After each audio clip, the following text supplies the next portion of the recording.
Hi everyone, I'm Christina and today we're going to take a look at how to add a new team member.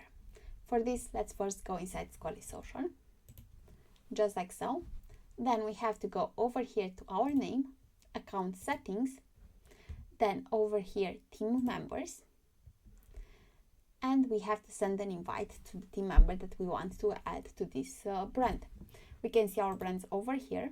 So this is the brand that we are on right now, and those are the brands that we have.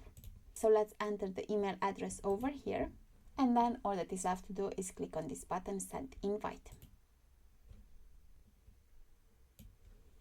And now we can see the team member status over here. We can see their email, the status, when they join, and we can also remove this member. So let's check the email address because I added myself just so I can show you how you can use this feature. So this is the email that I have received. So I can see the brand that has invited me to join the Squirrly Social. I can see who invited me, and I can simply click over here, join the team. And now I have to register to Squirrly Social by clicking over here to sign up.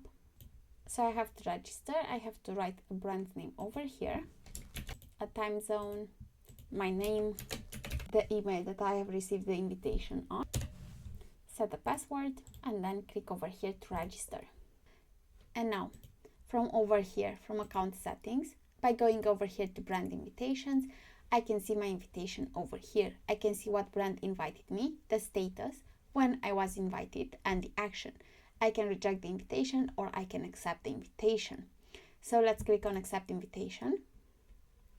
And now you have no brand invitations, but by going over here to this arrow, I can see the other brand that I have been invited to. So over here to team members, I can see myself over here that I am a member and when I joined.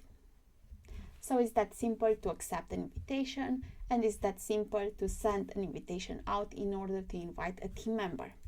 By logging out of this account, like so, log out,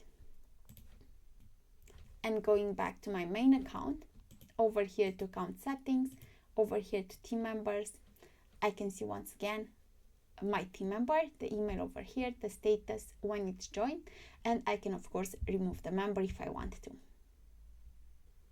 So thank you for tuning in. Stay creative, stay inspired, and keep optimizing your online presence. Until next time.